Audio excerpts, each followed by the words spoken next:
বন্ধুরা, প্রতিদিনের মতো আমরা আজকে ফিরে এসেছি লক্ষ্মী কুটিরের রান্নাঘরের পক্ষ থেকে। সুপ্রভাত। আজকে আমাদের রেসিপি পটল বাহার। পটলগুলো কীরকম কেকড়ে নিয়েছি, কেকড়ে নিয়েছি এর আগেও।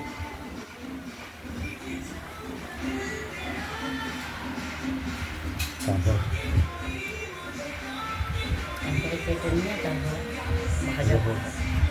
চিড়ে চিড়ে পোস্ত আর সর্ষে দিয়ে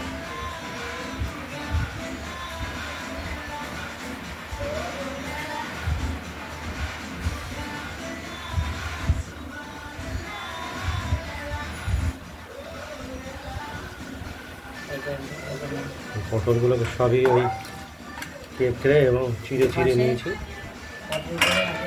ডাল দিয়ে কেটে নিয়েছি, দিয়ে নিয়ে নেব।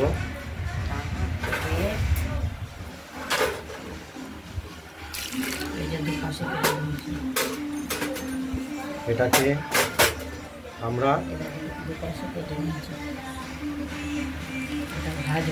সব কটা পটলগুলো, আর এখানে আমরা পোস্ত সর্ষে আর কাঁচা লঙ্কা, সর্ষেটা নেব, দিয়ে আমরা শিলে বেটে নেব।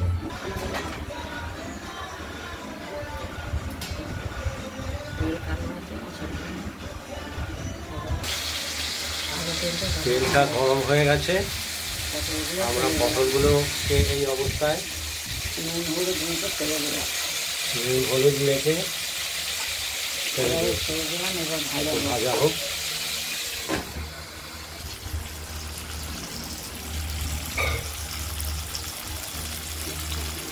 যে পটলের বাহারে এরকম করে ভাজা করবো।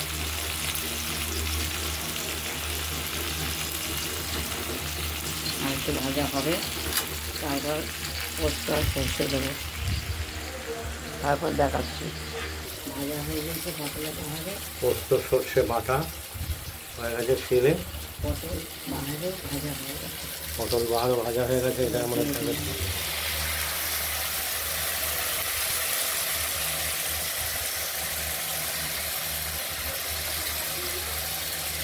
পটলটা লাল করে ভেজে নিয়েছি। সর্ষে পোস্ত আর লঙ্কা বাটাটা দিয়ে দিলাম। এবার এটা একটু যদি শক্ত থাকে তবে নরম হবে, একটু মিষ্টি দেবো, তবে এর নাম হচ্ছে পটল বাহারে। দুপাশে কেটে নিয়েছি, চোখলা দা দিয়ে কুপিয়ে ছাড়িয়ে নিয়েছি। এটা একটু আলাদা টেস্ট হবে, সেদ্ধ হবে, একটু মিষ্টি হবে।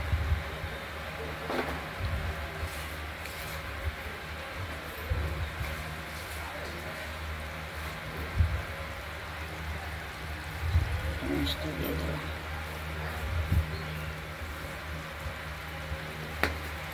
এটা প্রয়োজন মতো মিষ্টি স্বাদ মতো ব্যবহার করলাম। তারপরে পটলটা আরেকটু যদি কাঁচা থাকে তাহলে নরম হয়ে যাবে। ভাজা হয়েছে সুন্দর, নাকি পরে দেখাচ্ছি।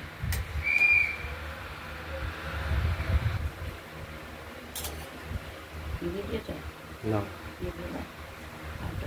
দাঁড়াও। আমাদের পটল বাহার রেডি হয়ে গেছে। এটা আমরা নামিয়ে ফেলবো। এরকম নরম হয়েছে, এটা খুব নরম সফট তুলতুলে হবে পটল বাহার। দেখতেই পাচ্ছেন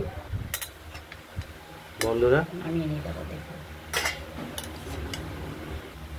পটল ভাতটা আমরা নামিয়ে ফেলেছি কড়াই থেকে।